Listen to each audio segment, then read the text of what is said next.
เทศไทยให้ความรู้คู่ความสุข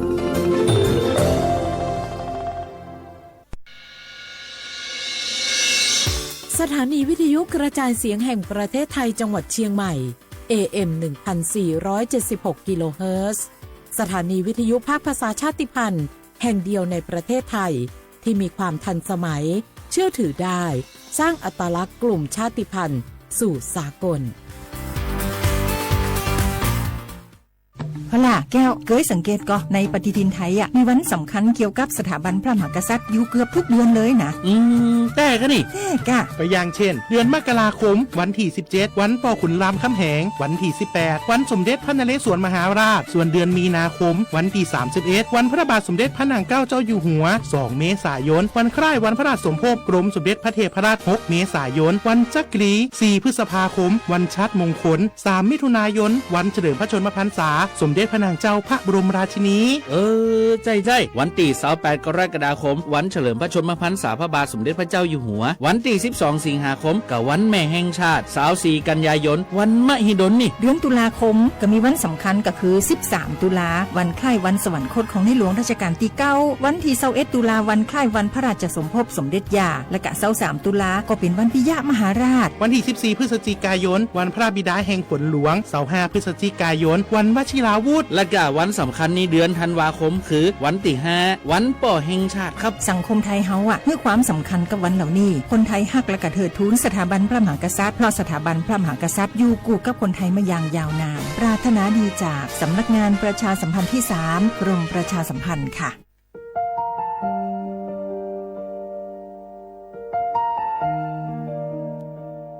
ขอน้อมเกล้าถวายอาลัย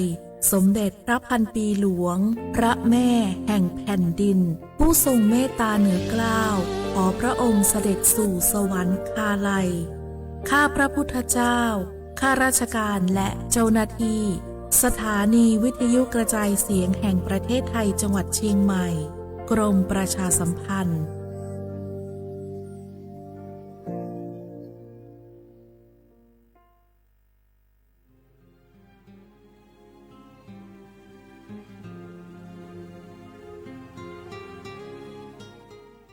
This is a moment of profound grief for the Kingdom of Thailand.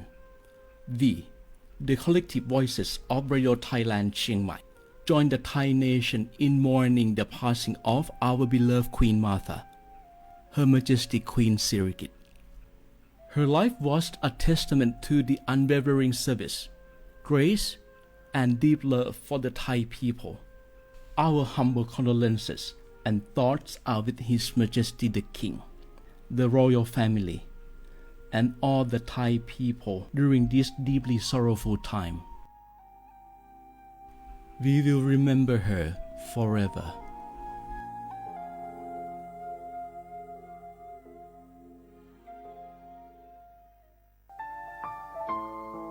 เฮาข้าพี่น้องเจ้าคือไตมีตั้งหม่องเจออันเจ้านางหอคำสมเด็จพระนางเจ้าสิริกิติ์พระบรมราชินีนาถพระบรมราชชนนีพันปีหลวงเลยเข้าสวนหมักหักคำนนเพกว่าย้อนสู้เก่าตึงปันเฮาวิเย็นขวัญเงาเจ้าเฮาข้าฮอดถึงตีสุคติกัดเย็นเสกรรมเฮาข้าพี่น้องก้นคือไต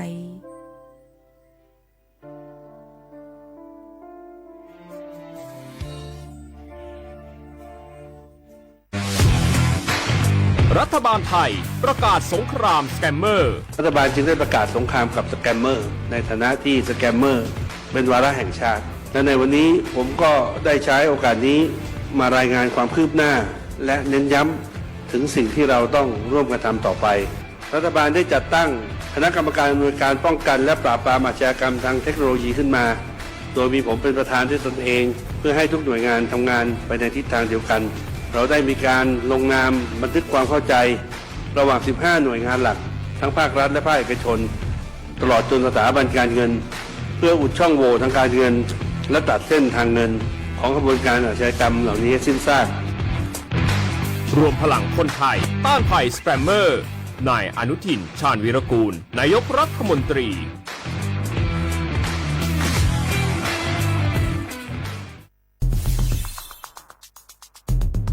แค่ 3 ปีความเสียหายจากอาชญากรรมไซเบอร์ของคนไทยพุ่งทะลุถึง 94,000 ล้านบาทหรือเฉลี่ยปีละ 30,000 ล้านบาททุก1ชั่วโมงเราเสียเงินกว่า 3.4 ล้านบาทให้กับมิจฉาชีพออนไลน์โจรไม่เห็นใจคนอาชีพไหนอายุเท่าไหร่สถานะทางการเงินแบบใดหมอพ่อค้านักธุรกิจนักเรียนแม่บ้านข้าราชการเกษียณทุกคนตกเป็นเหยื่อได้เสมอและวันหนึ่งอาจเป็นคุณหรือคนที่คุณรักเพราะจุดอ่อนร่วมของเหยื่อคือความเร่งรีบขาดสติหรือแม้แต่บางครั้งก็เกิดความโลภจนเกินไปอย่าปล่อยให้การกดคลิกเดียวลิงก์เดียวทำให้โจรยิ้มกว้างวันนี้ถึงเวลาแล้วที่คนไทยทุกคนจะต้องร่วมมือกันสร้างภูมิคุ้มกันอาชญากรรมไซเบอร์ช่วยกันหยุดก่อนที่ภัยไซเบอร์จะทำให้คนที่คุณรักและตัวคุณเองกลายเป็นเหยื่อ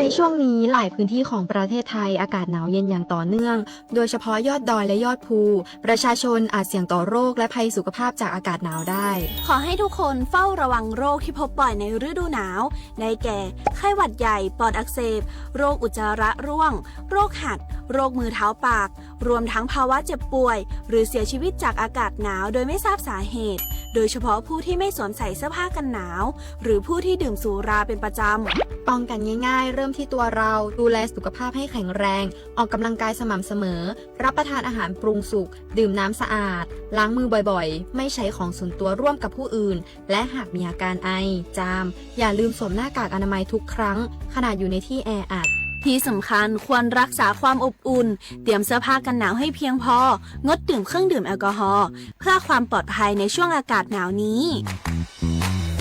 ดูแลสุขภาพให้แข็งแรงตลอดช่วงฤดูหนาวนี้กันด้วยนะคะ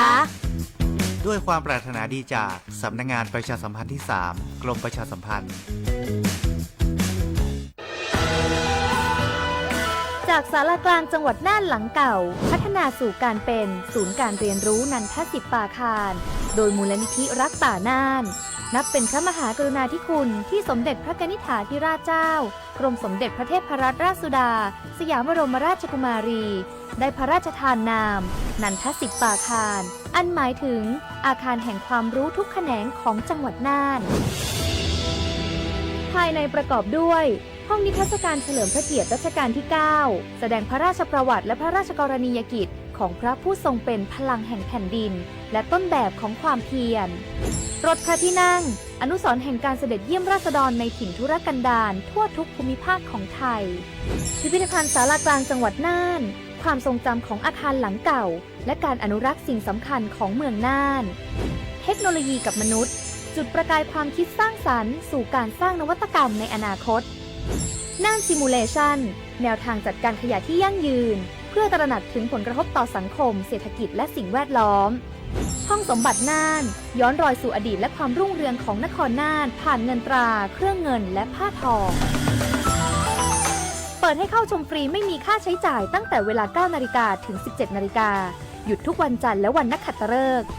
มาร่วมอนุรักษ์สืบสานสร้างสรรค์ศิลปะวัฒนธรรมและวิทยาศาสตร์ของเมืองน่านคุณค่าที่น่าภาคภูมิใจ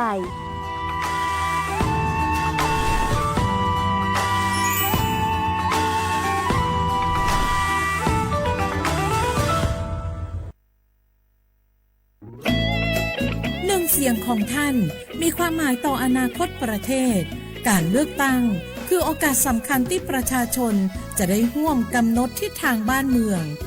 ขอเชิญชวนพี่น้องประชาชนผู้มีสิทธิ์เลือกตั้งทุกท่านออกไปใช้สิทธิ์เลือกตั้งปี 2569 เลือกคนดีเลือกผู้แทนที่ตั้งใจทำงานเพื่อประโยชน์ของประชาชนบดีปล่อยให้เสียงของท่านเงียบหายเพราะประชาธิปไตยเริ่มต้นที่การไปใช้สิทธิ์ร่วมกันไปเลือกตั้งอย่างพร้อมเพรียงกันวันอาทิตย์ที่ 8 กุมภาพันธ์ 2569 8 โมงเช้าถึง 5 โมงแลงใช้สิทธิ์ใช้เสียงเพื่ออนาคตของประเทศไทย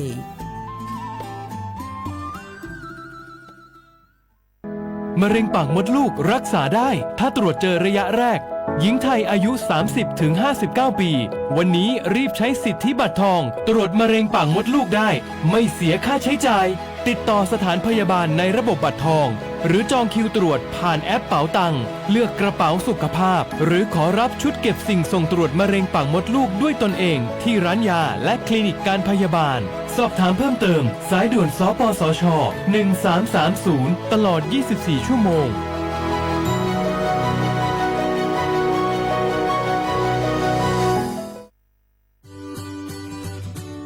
พี่น้องเฮาเขาค่ะพอถึงมาในวันอาทิตย์ที่8เดือนธันวาคม25ปากปลาย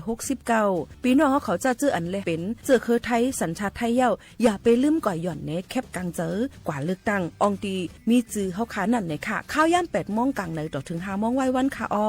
คักตอนง่ายๆค่ะเตเจ้าวัดไว้กับตัวอันเดียวกุ้ยก้นอันมีสุนตาเตกว่าหย่อนในแคบกลางเจอเตเลยวัดไว้หย่อนในแคบกลางใจอยู่3ไว้3สีจ้อมกันในค่ะอ้อสีเขียวเตเป็นวัดไว้เลือกตั้งสสแบบแบ่งเขตเลือกตั้งค่ะสีของเตเป็นไว้เลือกตั้งสสแบบบัญชีรายชื่อและสีเหลืองเตเป็นไว้ออกเสียงประชามติแก้ไขรัฐธรรมนูญในค่ะออกกว่าใจสุนในสุนเป็นตาอนาคตตั้งนาอันฮอกคาเลือกไว้ลุยมือตัวเจ้าเก่าอย่าลืมกว่าเลือกตั้งกันค่ะนะ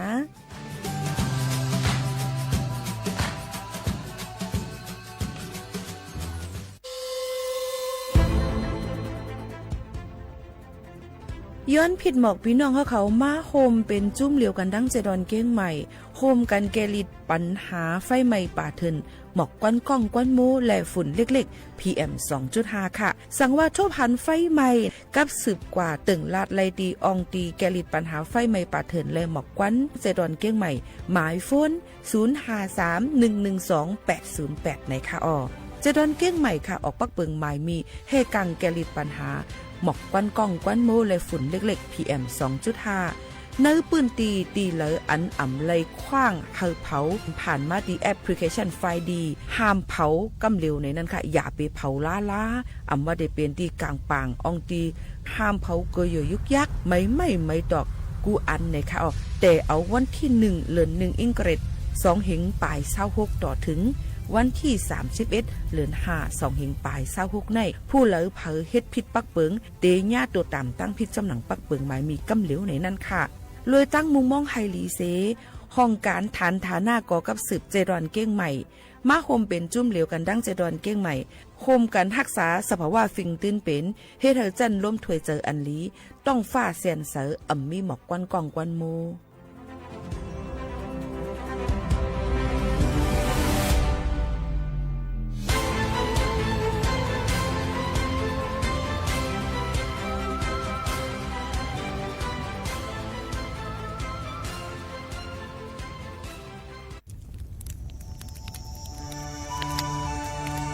จ่องหู้คาหือก้อนโมก้อนไฟอันเผาอยู่ตีกลางปางนั่นอ่ำเลยหายกว่าตั้งเลยมันเตเป็นฝุ่น PM 2.5 เสขึ้นมาเฮ็ดให้ป้ายอยู่ลีเฮาคาขึ้นในค่าอ้อลองลดย่อมปัญหาจังไหนในอ่ำหยาบค่ะเงื่องแวอ่ำเผายุกยักเหมือไม่ต้นเยอต้นเข้ากับในให้ในสวนเฮาเปลี่ยนมากองไว้จ้อมกันเสเฮ็ดเป็นฝุ่นสภาวะอ่ำนั้นแจกแพยุกยักเฮมันปอดถูกเมียนอีกป้าดังโฮมมือกันฟังด้วยไฟไหม้ป่าเถินเฮาขาดฉุกดีเลยผูกต้นไม้น้ำเพิ่มปันปืนตีสีเขียวเฮ็ดเฮาจันล้มเสียนใส่ตาเฮากูก็เลยตั้งมุงมองเฮาลีเสฐานหน้ากอกับสืบปืนเผาตี3กรมประชาสัมพันธ์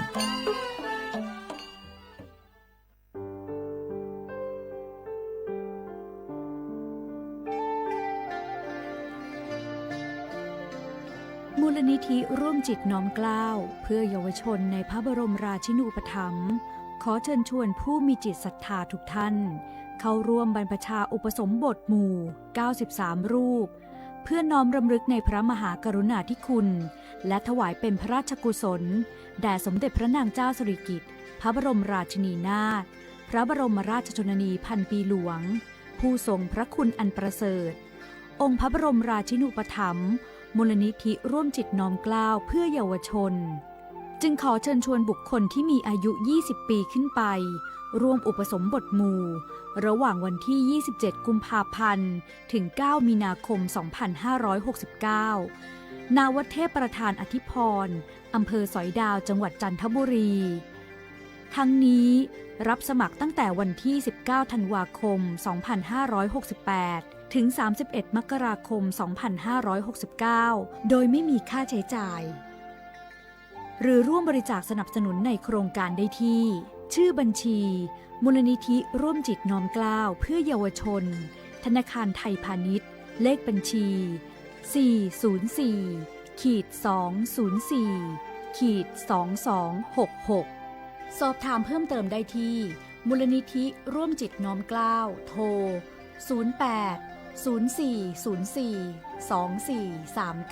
08-0404-2439 และ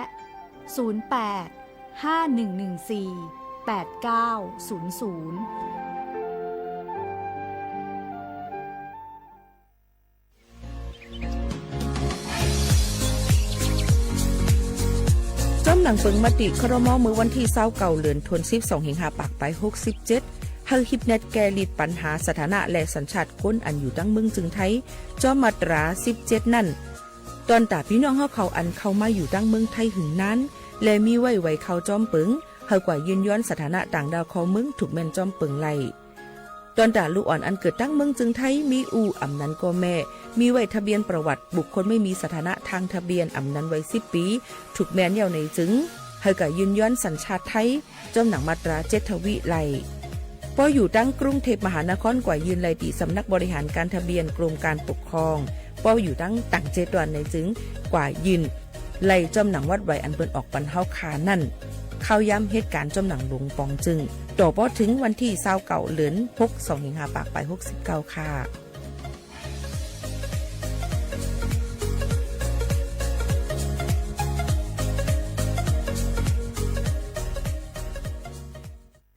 พี่น้องเขาสนใจใครปืนเผาผ่านตั้งห้องปล่อยเสียงสวทเก้งใหม่ปั่นตั้งหูห่มปาดังมีดังเซอถ่อมแจ้งแล้งหลีกว่าไก่ในปืนตีเจดอนเก้งใหม่กับสืบมาเลยดีสวทเก้งใหม่หมายฟ้น053-276-068และ0922468579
เป็นวันแห่งยาพี่น้องไปเฮาเลยมาเฮากัน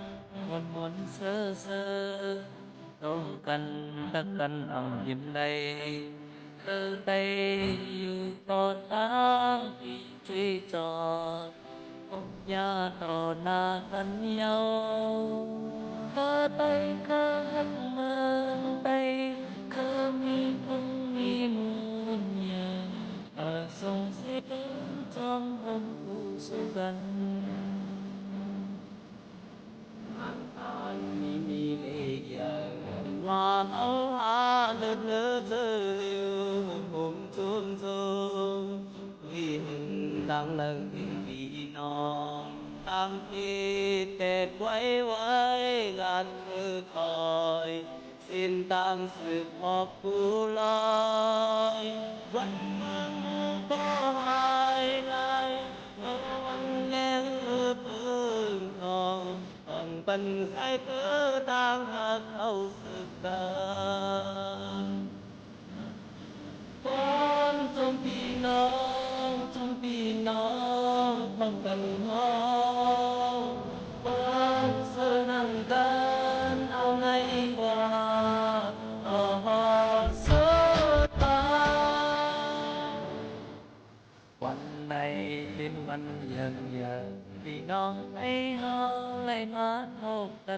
วันเซ่อเซ่อ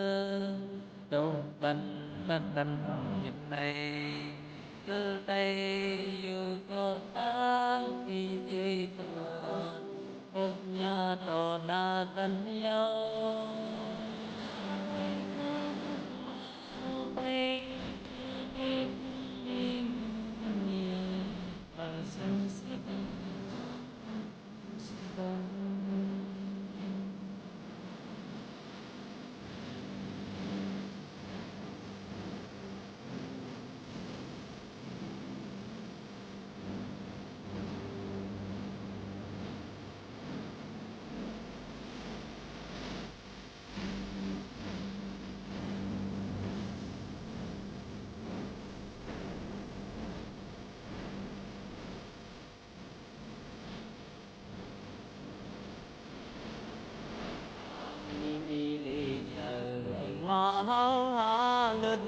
lỡ liều hôm thơm thơm tuy mình đang đời tình vì non đang đi bệt quay quay là tự còi xin tăng sự hợp cứu lời vẫn nó có hai lại nó vẫn leo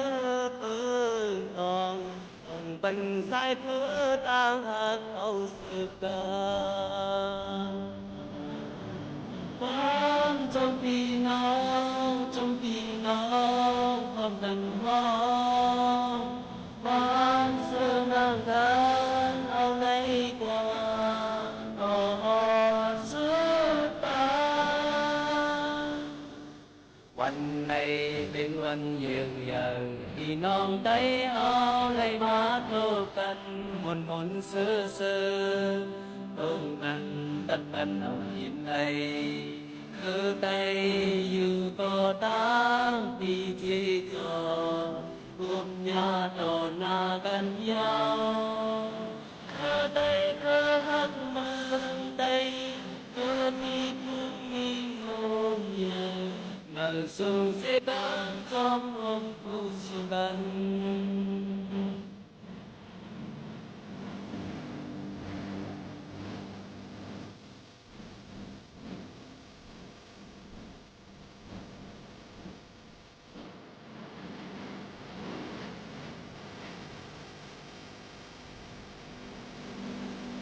เมื่อสงค่าเมื่อสงพี่น้องผู้ยินถ่อมเสียงใต้ตั้งเสียงกูกอกูก้นค่ะทบกันตีเนอร์ตอนการ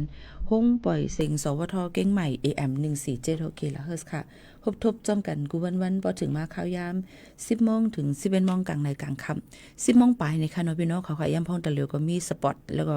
มีหลายรองหลายอันนะคะปืนปล่อยต้นรายการเฮาคันนำไว้ในค่ะเนาะมื้อนี้เป็นวันศุกร์ที่23เดือนธันวาคม2เฮงปลาย26ค่ะปีใต้2เฮง1ปากปลาย20ปีก็จะ1เฮง3ปากปลาย87ปีคริสต์2เฮงปลาย26ปีพุทธศักราช2เฮง5ปากปลาย60เก่าจังไหนค่ะเนาะปีมันก่อนนำหน้าปีพุทธปีคริสต์จังไหนค่ะเนาะปีไต้แทงเห็นไหนค่ะนะจังหือก็ลีกันบ่เป็นปีกล้วยก็ยาวค่ะเนาะพี่น้องเขาค่ะอยู่จ้อมขาวปีโมขาวนู้นค่ะมื้อนี้ก็เป็นวันเหลือน3มื้อ5ค่ำฮอดถึงมาฮับถอมดีเรดิโอออมล้ม AM 147กิโลเฮิรตซ์ค่ะสวทเก้งใหม่สถานีวิทยุกระจายเสียงแห่งประเทศไทยจังหวัดเชียงใหม่ Radio Thailand เก้งใหม่ในนั่นค่ะเมื่อนี้ก็อยู่จ้อมกันดีในเซในนั่นค่ะเป็นวันศุกร์แลห่างเฮียนไว้ตอนแต่ที่ฮับตอนผู้ใหญ่ก้นหลวงเขาได้มาแอวเยี่ยมตั้งห้องปล่อยเสียงเฮาค่ะนี่มื้อนี้ก็ได้มีป้าดังแขกคึกตอนเฮาค่ะมีน้องสาวเฮาค่ะนี่ค่ะน้องบัวทิพย์นะคะอยู่ที่จันจอมราชภัฏเชียงไฮ้มาห่มจัดรายการจอมอ่อนกันกว่าต้องตักกันก่อนค่ะไว้ซุงค่ะไม่ซุงค่ะนั่งซื้อบัวทิพย์ค่ะค่ะเมื่อในก็มาฮบทบจอมกันดี AM 1476แทงเมื่อในจ่องกัด5น้องมาเหตุการณ์กัดเรามามีแดดเลยมีแดดเพราะนั้นเฮามาถ่อมด้วยข่าวเงาฟินฟ้าหลาสีกันนิดอ่อนนึงค่ะน้องมีบอกกะคือค่ะน้องเมื่อนี่อุณหภูมิตั้งแต่วันตี23ถึง25นะเจ้าอุณหภูมิจะลดลง 1-3 องศาเจ้าค่ะแล้วก็ตีดอยอินทนนท์มี อุณหภูมิอยู่ตี4 องศาเจ้าโอ้กัดเนี่ยเนาะเฮาลูกกันเลยอินเทอร์เน็ตเนาะเนี่ย กิวแม่ป้านก็6 องศาแล้วก็ที่ทำการอุทยานก็10 องศาเจ้าอ๋อค่ะก็อยากฝากถึงคนติดขึ้นไปบนดอยไปชมหมอกเนี่ยเจ้าเวลาขี่รถก็หือระมัดระวังเจ้าอ๋อค่ะเพราะนั้นเนี่ยค่ะเพราะว่าดีสันลอยสูงๆนั่นเนี่ยค่ะมันเด็กกัดแฮงตื้นเนี่ยเนี่ยค่ะพี่น้องเขาได้ฮอรถเฮากาน้องๆก็ลาดว่าเฮาฟังไว้เนี่ยค่ะให้รถเพฮอรถเฮากาลิๆเพราะว่าโรงเรียนจอมเซ็นตาสายตั้งเนี่ยก็ให้เจ้าหน้าที่ในปืนตีเปิ้นนั้นก็กะขาดให้เปิ้นฮอบัดเฮานั่นเตลีนั่นน่ะเนาะเฮาก็เตลีในนั้นค่ะเพราะเฮาอยู่จอมในคูในเวียงให้กว่าหรือจอมถึงจอมดอยบางปอกมาห่อมป้อโรงเรียนนี่ก็กูจังเป็นเพไหลในนั่นค่ะยก็มีปลาดังหมอกกุมน้ำนายจะได้ตกน้ำนั่นน่ะเนาะหันเซ็นตาสายตั้งจะในก็ใกล้ๆเป็นไหลยก็ในข้าวฟิงฟ้าละสีมันเปลี่ยนไปแหลกหลายจังไหนในตั้งเป็นและป้ายอยู่ลีก็รู้เลยลุ่มลาดด้วยถึงกันจ้อมในนั้นค่ะใส่เสื้ออุ่นเสื้อน้ำหมักโหเนาะทุงตีนทุงมือเจ็มเจอหนังไหนค่ะยก็อย่าไปเปิ้นว่าปอกัดในกินน้ำเหล้าสุราในจ่องได้หายอันนี้เปิ้นว่าโหน่ะเจ้าเปิ้นว่ากินหายนะคะน้องๆค่ะเพราะว่าเฮาคักกัดเดี่ยวนี่ค่ะเนาะพี่น้องเขาก็เฮากัดสิเฮากินน้ำเหล้าสุราเนี่ยมันหายนะคะย้อนปือสังละย้อนบ่ว่ามันดีกว่าเฮ็ดให้แอลกอฮอล์ได้กินลงกว่ามันดีกว่าเลิศในต้องให้ตั้งนอกซ้ำมันเฮาฮู้ว่ามันไม่ตั้งในแต่ตั้งนอกมันตึกกัดอยู่ยาก็จังสิ่งอาสากสายใจกว่าจ้อมอันในก็ไหลในนั่นค่ะเป็นตับแข็งนะคะยาก็ตั้งเป็นอันที่เฮากัดแห้งหนานะคะไม่ตั้งในไม่กัดตั้งนอกจังไหนให้ก็ตายกว่าก็มีจังไหนค่ะเนาะตั้งเป็นจังไหนก็ลองนำเราสุราในอำยศยาปันว่าให้เฮาคาเลยอุ่นไหลในนั่นค่ะกอบนั้นพี่น้องเขาก็รู้เลยฟังกันไว้จ้อมในนั่นค่ะเนาะยาก็มีลองอีสังเทียงค่ะมื้อในน้องหางเฮียนมาไว้มื้อในก็มีค่าฝุ่น PM เจ้าอ๋อค่ะตีในจังหวัดเชียงใหม่นะเจ้าตีเยอะที่สุดตีสีแดงเยอะสุดก็คืออำเภอสันกำแพงตำบลบวกค้างค่ะ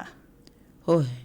ไกลๆบ้านพี่เลยนะจำเฮิรนปีกำเร็วในนั้นค่ะเนาะตั้งบวกข้างในค่ะมีนำค่ะเนาะมีมอกาคือค่าฝุ่น PM 2.5 158หรือเจ้าสีแดงเลยเสี่ยงกระทบต่อสุขภาพมากอ๋อค่ะเพราะนั้นก็ปีๆน้องๆเขาจะเจออันอยู่ตั้งบวกข้างสันกำแพงในนั้นค่ะเจอในตาเหลียวในไม่ปืนตีที่นั้นเนี่ยมันเป็นปืนตีสีแดงปืนตีสีแดงอันว่านั้นเจอเหรอล่ะปืนมันสีแดงของเจ้าปืนเผาไว้ภายดังAir Force นั่นน่ะอันไฟไอ้ลองข่าวฝุ่นนั่นนะคะมันนำตื้อบนตีเนี่ยเพียวจังตุ้มเตอถึงป้ายอยู่ลีกำนำในนั้นค่ะเนาะยก็มีตั้งหลายแทงค่ะมีตีรองลงมาก็คือชุมชนสวนดอกตำบลสุเทพเจ้าตั้งสุเทพในค่ะเนาะตั้ง153โอ้นำเนาะแล้วก็อีกตีก็จะเป็นอำเภอแม่ริมเจ้า151องศา151อ๋อแล้วก็หางดงก็151เท่ากันเลยเจ้าสีแดงค่ะเพราะนั้นในเฮาก็รู้เลยปกติออกเพราะว่าอยู่อำลีกินน้ำมันนั้นก็มีตั้งเป็นจับตูในอย่าไปออกกาดที่ก้นกึ้นขอน้ำที่กลางปังเจ้าในเพราะว่าลมถวยใจเฮาค่ะมันเดือจังให้ได้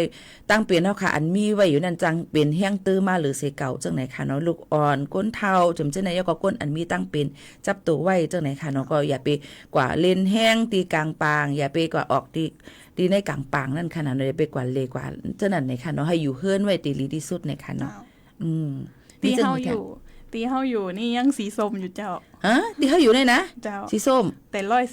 144แล้วเจ้า140แทงอินเดตินสีเหลืองนะเพราะเป็นข้าวในเป็นข้าวเจ้าให้เจ้าสวนเขานั่นเปิ้นเฮ็ดไร่เฮ็ดสวนกันเปิ้นก็ตีทางว่าเพียวเยอะยะเผาว่าจังไหนก็กาตาเหลียวเปิ้นปันเผาว่าเป็นความใต้เฮามือกูปอกปูเฮายาเฮาว่าข้าวเรือน3เรือน4ในข้าวเมืองโมไหนที่เตมันในมันอ่ำเจอว่าผักเฮ็ดมันเป็นที่ก้นเอาเฮ็ดเกย้อนบ่ว่าเฮาหลุเฮ็ดการทางยาทางที่ก้อยกาตั้งในเปิ้นดิปันข้าวยามันเหมือนหนังว่าเฮาขาลงกาตี FID นั่นค่ะเนาะว่าเฮาติเฮ็ดปืนตีการฉะนั้นจังได๋ในการย้อนขว้างให้เปิ้นเอาไปปันข้าวยาให้ปันคิวมันมาให้ไหนค่ะนะก้อยกาตาเหลียวในสั่งเจอว่าอ่ำย้อนคว้างเยี่ยก็ปืนอ่ำปันเผาต่อพอถึงวันที่31เดือน5ในตีนยาตามอย่างก็เมื่อวานในลาดกว่าปรับ2ล้านแล้วก็จำคุก20 ปี กอบนั้นเลยพี่น้องเขาฟังกันไว้จ้อมตอนน่ะก้นอันอยู่จ้อมไห้จ้อมสวนจ้อมหน้าเพราะว่าอ่ำฮู้แค้นหรือเซถูเลยฮู้ไว้เพราะเป็นดังเมืองจึงไทยเนี่ยค่ะเนาะเมืองเฮาเกาหลีเนี่ยค่ะหรือได้ฟังกันไว้นั่นค่ะเนาะเปิ้นอ่ำปันเผาค่ะเป้าเผาเปิ้นฮบทั่วพันในจึงมือตามเงิน2ล้านบาทตกคอก20ปีในนั่นค่ะพี่น้องเขาอันนั้นก็ตั้ง2อันเนี่ยอันในลีโกเนี่ยในค่ะเนาะย้อนบ่ว่ามันจางตุ้มเตอถึงป้าอยู่ลีลองอยู่สร้างกินเซาในกวนเฮาคาในนั่นค่ะเนาะว่าเพราะว่าจันลมมันอ่ำลีตั้งเป็นก็เตน้ำเพราะว่าเฮาคากับเหตุการณ์ที่ในเกกลางปังก้นเหตุการณ์ก่อสร้างเหตุการณ์ให้การสนจังได๋เฮาหาจังได๋ก็ตีอยู่ยับย้อนนั้นพี่น้องเขาก็รู้เลยฟังกันย่อก็อย่าไปเผาล่าๆนี่นั่นค่ะอันนี้ล่ะเลยลองเผาเนาะยังมีอีสังแทงขาดก็รอบหน้าก็จะเป็นการแอวป้าแอวเจ้าฮอบเตมาทั้งกำนึงทั้งตัวนึงไหนน้องๆเขาได้อ่อนกว่าแอลเลยเด็กกว่าแอลเลยตีเลยตั้งเลยนี่เฮาเข้าไปมาถ่อมด้วยตาเหลวในอ่อนกันหรือจะถ่อมด้วยเพียงกว่ามันหูถูกใจกันก่อนค่ะ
ย้อนหักแห้งเหลือในค่ะน้องหอมโนนห้องไว้ค่ะเนาะมาฝากถึงพี่น้องเขาให้เล่นยินถ่อมจำกันค่ะเมื่อไกลเฮาคันลาดกว่าลอง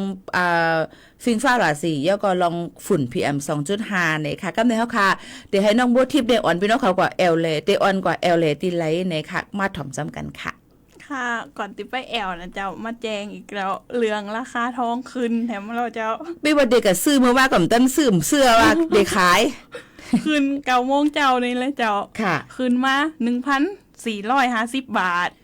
1,450 บาทขึ้นมาแทงเนาะก็นั้น1บาทได้ติอะไรอยู่ก็คือค่ะ1บาทนี่ตอนนี้มันทองคำแทงนะเจ้าค่ะรับซื้อนี่ 72,900 บาทค่ะแล้วก็ขายออก 73,000 ค่ะโอ้ส่วนทองรูปพรรณก็อยู่ตีรับซื้อ 71,449 บาทแล้วก็ขายออก 73,800 บาทเจ้าโอ้อะไรว่าเลยมานำเตะๆในนั้นค่ะเนาะป้อมแม่พี่น้องเขาค่ะกำนั้นใน1วัดในก็ 70,000 ปลายแต่เลยว่าเป็นลองตีอันเฮาค่ะวนหันว่าเตไลกาขันค่ำนึงแก็บอำนั้นก็1วัดในเตนำตันนายนะคะเนาะมีก็เลยในทกออกมาค่ะพี่น้องเขาเยอะก็หลูฟังกันไว้อย่าไปก็ใส่ในเปิ้นคำปลอมคำเต้ฮู้ ก้นอันที่ไปเคียงไปหลักจันก้นอันที่เฮ็ดให้เฮานั่นติมีนั่นน่ะเนาะก็เลยเก็บไว้ดีๆเนี่ยค่ะอย่าไปเก็บไว้ลีบนที่นั่นเพียวป้อมหันแหนมใจเขาเนาะอันนี้ก็กาขันค่ำเนี่ยค่ะขึ้นมาเที่ยงในนั่นค่ะขึ้นล่วงๆเนี่ยค่ะเอาใน1วันก็จะเจออันซื้อขายค่ำอันนั้นก็เล่นหุ้นเจ้านั้นก็เลยตุ้ยกันจ้อมในนั่นค่ะอันนี้ก็ฝากไว้ปันพี่น้องเขาจ้อมว่าเพราะว่ามีลูกใจดีกว่าเอาแม่นี่ก็หลูวุ่นน้ำอินเนาะเพราะเปิ้นว่าคำ10 บาทเนี่ยได้ป้าถูกกว่าหมดอ่ะ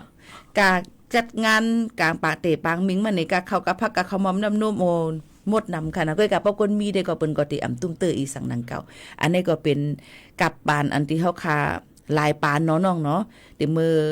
คุณเอาคำปานที่เก่าเนาะปานที่10มาเนี่ยค่ะได้รู้อยู่มาจังไหนโจแก็บกำก็กาขันคำก็ขึ้นนำมาจังไหนในนั่นค่ะก็นั่นแหละลองตั้งกินตั้งย่ำก็เตนำมาลองกาจ่ายมือน้องอยู่ตั้นมาม่าซองกันเหรอค่ะอ๋อตอนนั้น7 บาท7 บาทแล้วเนาะเอาป๋องว่าตึกเป็นวัยรุ่นนั้นก็ตึกเป็นล้วนหุ่นมาอยู่เมื่อปีเขาใน1 ถุง1 ถุง1 ถุกนั้นก็1 ซองในเตเป็นอยู่3 บาทเปิด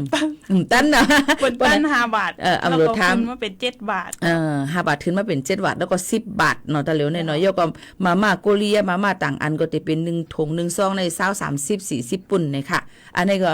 เป็นกับปานขึ้นกลับมายกก็ถามว่าเงินเรือนจ่องขึ้นมา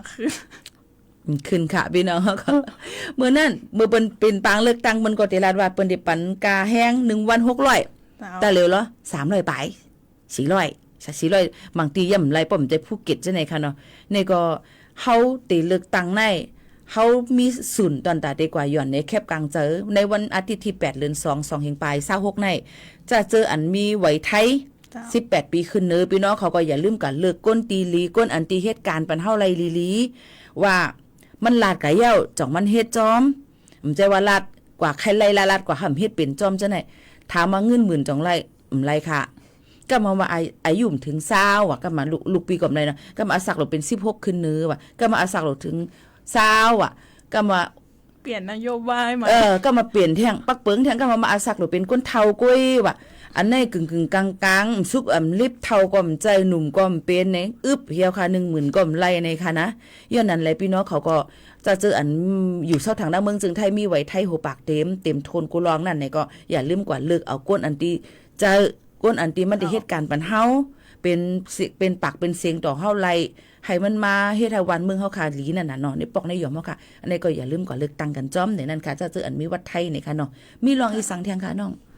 ลองท่องเที่ยวเจ้าอ๋อค่ะออนมื้อไกลรู้ว่าออนเลนไปเล่ๆเด้อว่าหาอะไรคำกาขันค่ำให้ก็ตกใจแบดก็นาริตเจ้าเป็นสถาบันดาราศาสตร์วิทยาศาสตร์รวมมือกับอบจ.เชียงใหม่เจ้าจัดงานสตอรี่ไนท์โอเวอร์เชียงใหม่2026ค่ะวันปุ่งนี่24เจ้าเปิดฮือเขาฟรีเจ้ามันมีค่าใช้จ่ายเจ้าเหมือนมันจะมีกิจกรรมฮือเข้าไปส่องดาวชมดาวเจ้าใครมีละอ่อนก็ป้าไปได้เจ้าในงานมันก็จะมีเกากิจกรรมเจ้ากิจกรรมแรกก็คือจะเป็นวัตถุท้องฟ้าที่สามารถสังเกตได้ก็จะเป็นพวกดวงจันทร์ดาวพฤหัสแล้วก็กาแล็กซีประมาณเจ้าแล้วก็กิจกรรมที่2จะเป็น Space Art and Visual เจ้าเป็นมนุษย์ต่างดาวของชั้นบนอวกาศเหมาะกับละอ่อนเจ้าค่ะเลยแต่ว่ามันมีหลายวันก่อนน้องเมื่อไกลนี่มีวันตี24พรุ่งนี้วันเดียวมีวันเหลวเนี่ยนั่นค่ะตอนตาผายตั้งเปิ้นตัว2ด้วยหลาวนะคะสถาบันดาราศาสตร์นั่นขนาดเนาะตั้งเสียตอนเก่งใหม่นะเปิ้นได้จัดเปิ้นให้กับตุ้ยที่ไรน่ะก็ตีอันนี้เจ้าสวนอบจ.เชียงใหม่ที่สวนอบจ.เชียงใหม่หิมปล่อยงานฤดูหนาวเจ้าปล่อยข้าวกัดแล้วก็เปิดตั้งแต่5 โมงถึงประมาณ2 ทุ่มเจ้า22 นาฬิกาค่ะหรือ4 ทุ่ม22 10 โมง4 ทุ่มโอเคเพราะนั้นก็เปิด5 โมงกลางไว้วันกลางค่ำกว่าต่อพอถึง10 โมงกลางค่ำนะคะวันเหลวสั่งเจอว่าพี่น้องเขามีลูกมีหลานอำนั้นก็ตัวเจ้าก็ให้กับตุ้ย2ตุ้ยเลินตุ้ยลาวนั่นน่ะเนาะมันจะน้องเหลือน้องลาวนะก็ตุ้ยเลินตุ้ยลาวอันอยู่เหนือต้องฟ้านั่นนี่ก็อันดูอันนั้นกับตุ้ยว่าลาวนี่มันเป็นลาววี่ลาวไก่ลาวก้าน3 ตาลาวนั่นลาวไหนลาวก็ว่ากว่าให้นั่นค่ะเนาะเปิ้นก็ได้เปิดปันให้เข้าฟรีๆในนั่นค่ะพี่น้องเขานี่ก็ เป็นลองตั้งตีป้ายทรายนั้นก็ลองเฮียนหู้เหมือๆตอนตาลูกอ่อนว่าเรามามองเป็นเจิ้งหือแล้วนั่นเป็นเจิ้งหือให้ไหนนั่นน่ะเนาะอ๋อค่ะ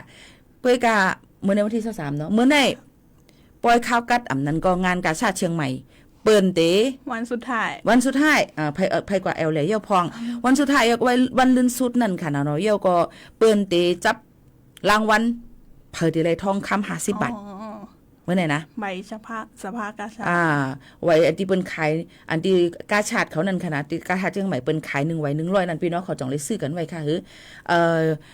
เปิ้นเตปันสู้รางวัลเหมือนในเอาไหนค่ะเตมีสู้รางวัลก็จะเป็นคำทองคำกาคำใน50 บาทก้นกำดีเนาะเยาก็เตมีรถกาแทงรถเครื่องว่ารถกาว่ะเยาก็เครื่องใจหลายๆอันค่ะตั้งนำตั้งหลายพี่น้องเขาก็อย่าลืมในนั้นค่ะเพอเลยซื้อไว้ก็ไปต้วยว่าเพอได้เป็นก้นกำหลีไรคำกว่า50 บาทเนี่ย50 บาทตะเร็วเนี่ย7535โอ้โหเลยนำเนี่ยเนาะค่ะนะพอมีคำมีเงินเอาไหนได้ก็ใครไรหังก็ไรใครไรหังก็แลนว่านั่นจะว่าอะไรกูเมี่ยงอ่ะเนาะเหมือนหนังว่าซื้อตีลินซื้อเฮือน5ทรายนี้ทรายสี5เปนี่เปสี5จำจะได้มันก็ตีลีนั่นขนาดเนาะโอ้ยปีมตั้นได้ซื้อปีไหนน้องได้ซื้อก็ไม่ได้ซื้อได้ซื้อด้วยกันเมื่อไหร่มันอาจจะมั่วแล้วน้องเมื่อไหร่นะวันนึงสุดเดียวเขาปิดขายตั้งแต่วันเหมือนเขาเปิดขายแค่วันแรกเขาหรือเปล่าเจ้านั่นน่ะ 2-3 วันที่เปิดงานเปิ้นก็ปิดขายมันพร้อมก้นขายกันน้ำหนานั่นขนาดเนาะอันนี้ก็เป็นรองกว่าแอลแลแทงนี่ค่ะเมื่อในวันนึงสุดแล้วมีดีแอลแลที่ไรแทงค่ะหมดนะคะหมดเนาะกุยกาตาเหลียวได้ตีกว่าอะไรก็เหมือนหนังก้นต่างตีสีเลียนก็ตีออนกันมาต้องเจดอนเก้งใหม่แล้วก็มีก้นต่างเจอต่างคือน้ำดีกว่าเอลเลยตีอะไรก็หลูเลยหมอฮอรถฮอก้าให้ลีเพราะว่ามันก็ในหมอฮอรถก้าหอหมอฮอเฮิรนเฮาไงเพราะว่าปักเปิงใหม่มีจำเสียนตาสายตั้งในอำไปโรงเรียนเจ้าในก็หลูเลยฟังกันกูกว่าผ่ากันกูกับตุ้มกันกูจนกันเจ้าในเนาะแล้วก็หลูเลยมีไว้ขับขี่นะคะสมุดคู่มือทะเบียนรถในนั้นค่ะหลูเลยมีไว้ป้อมีป้อปืนกด7กดทัดก็หยาบป้อกวนรถเฮาค่ะมันลำเจ้าในก็หลูฟังไว้กูย่าเจ้าหน้าที่เปิ้นไม่ตามเงินเฮาค่ะในค่ะไม่ตามเงินแล้วก็เฮ็ดเอาพิษปักเปิงกว่ายันเพราะว่ามันเป็นเพหมอกกวนกล่องกวนโมตุ่มเตอถึงป้ายอยู่ลีแล้วก็ PM 2.5 ในนั่นค่ะมีอีหยังแทงเนาะหรือใส่ถ่อมเพ่งกว้างกันก่อนเนาะก็มาอุบกันในตอนลื่นสุดแทงกำนึงค่ะ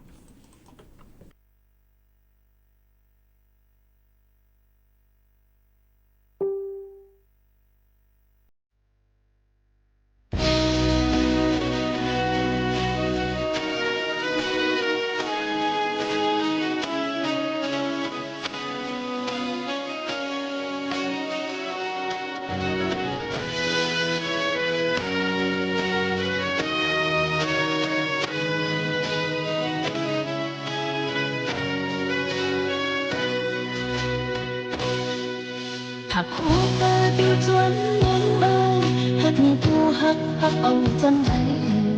หักอุ่นเตยจอก็หักคนเด่นเปิดน้ำใน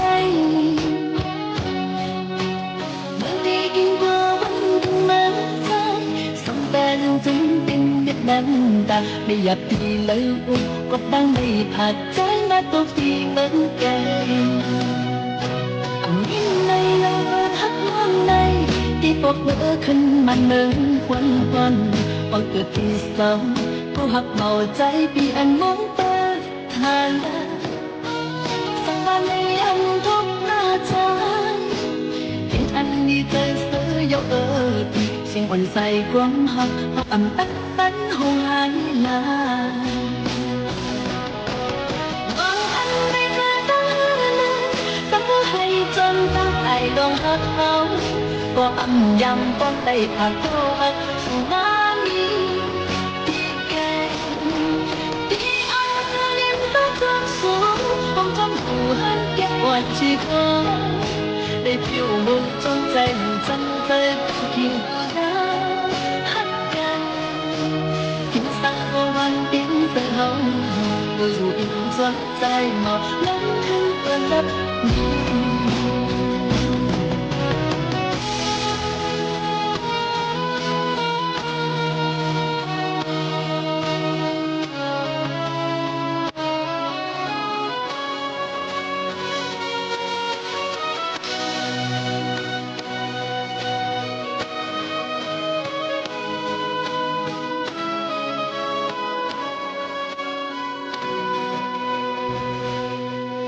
หักเอาเธออยู่จนบังเอิญหักเอาหักเอาจังไอ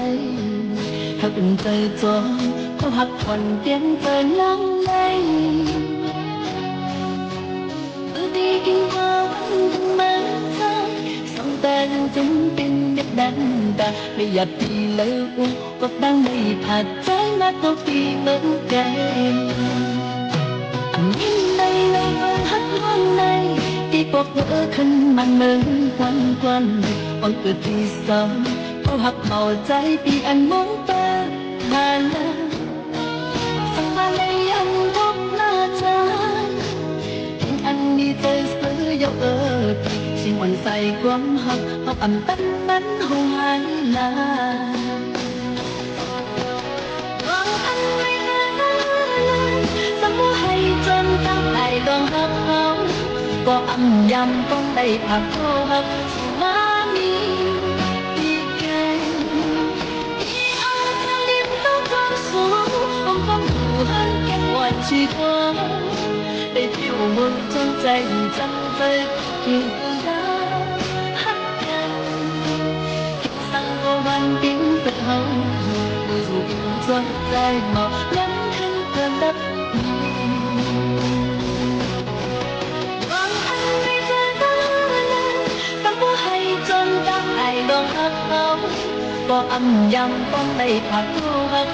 มามีดีแก่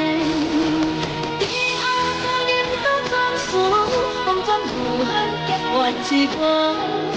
ได้ผิวบนจงใจจังเปิดทิ้งตัวดาวหักกันคิดสั่งว่าวันดิ้นเธอเฮาดูสูงจนใจหนอยันขึ้นตัวรับ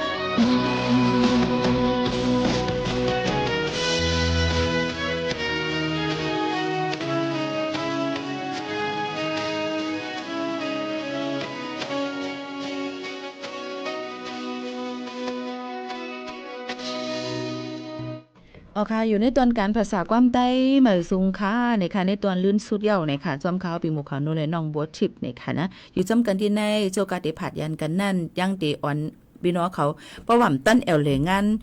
ข้าวปอยข้าวกัดนี่ค่ะเนาะพี่น้องเขาก็ปอยข้าวกัดตั้งเก่งใหม่ก็อ่อนกันกว่าเลยตั้งงานพอขุนเมืองรายเหมือนกันปังปอยงานพอขุนเมืองรายตั้งเจดอนเก่งไฮนี่ค่ะมีวันไหนค่ะมีวันตี26ถึง4กุมภาพันธ์เจ้า26เหลือนในค่ะเนาะวันที่26ก็หึงอำนาจในเกี่ยวในค่ะเนาะ26ต่อบ่ถึงวันที่4นะคะเดือน2อังกฤษกุมภาพันธ์นี่ค่ะอ่อนกันกว่าแอลเลยติในปางป้อยนั่นก็ติมีอีสังพองค่ะก็มีศิลปินมาแสดงแล้วก็ของซื้อของขายแล้วก็มีจับสลากกาชาดเหมือนกันอ๋อมีสลากกาชาดเหมือนกันค่ะเนาะก็นั่นแหละตั้งพุ่นก็มันก็ติมีเจ้านั้นเนี่ยค่ะมีคนมามีปังมีฉ่อมพิงความเยอะก็มีลองเคงหลายลองหลายอันในนั้นค่ะพี่น้องเขายังติมีทางโคของเครื่องใจโอท็อปเต็มเจ้าในเนาะหลายๆตีเปิ้นก็ติมาออกบูธออกมาเนี่ยบรรพี่น้องเขาในนั่นค่ะกาขันตั้งขายตั้งย่ำโคของเครื่องใจตั้งกินตั้งย่ำเจ้าในก็ติมีอ่อนกันกว่าเพราะว่าอยู่ตั้งจิงไฮเนี่ยก็อ่อนกันกว่าแอลเลกันไล่ในค่ะในวันที่26ถึง4กุมภาพันธ์26เดือน1ต่อถึง4เดือน2ในนั่นค่ะพี่น้องเขาก็แอลเลกันไล่ในนั่นค่ะโยกโจกาติผาดยันกันขย้อนฝากไว้ปันว่าอย่าลืมติดตามในตอนการเนาะค่ะน้องๆก็จัดรายการตั้ง FM 93.25รายการอีหยังลูกรายการอะไรนะเดี๋ยวกันจะรายการใหม่สุงค่าเจ้าโอเคแล้วก็อย่าลืมในค่ะถ่อมจำกันที่ไหนเฮแล้วก็ตั้ง FM ก็จัดในค่ะ DAM นี่ก็จัดในค่ะอยู่จำกันที่ไหน FM เปิ้นแค่ไปช่วยเปื่อนเจ้าก็ช่วยหลายๆนะก็ช่วยใต้ก็หลายๆนี่นั่นค่ะนี่ก็มีน้องๆเขามาหลายๆก็มาพึกกันที่ไหนสังว่าพี่น้องเขามีลูกมีหลานและเห็นการภายดังการสื่อสารภายลองตั้ง communication ฝ่ายนิเทศศาสตร์จำจะได้ก็อ่อนกันมาพึกกันกันในพอถึงข้าวย่ำมาพึกกันตีในไรนี่นั่นค่ะก็จะเลยเห็นหูกว่ามาได้เป็นภายลาดภายจ้าภายข้อความภายเฮ็ดข่าวในค่ะเนาะยก็ภายตัดต่อวิดีโอตัดคลิปจำจะได้ค่ะตีในก็ติมีปันหมดในค่ะนะอยู่ที่ว่าใครเห็นภายแล้วในนั่นค่ะตอนในวันเมื่อในปีหมู่ข่าวโน้นค่ะน้องว่าทิพย์ค่ะได้ผัดยันพี่น้องเขามือกว่าก่อนจงขึ้นทบกันในค่ะกว่าอะไรไปอะไรก็ให้รถพี่เข็นกันกูก็ค่ะเหมือนซุ้งค่ะหมายซุ้งค่ะ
ทั่วประเทศเสนอข่าวต้นชั่วโมง รู้เร็ว รู้จริงเกาะติดทุกสถานการณ์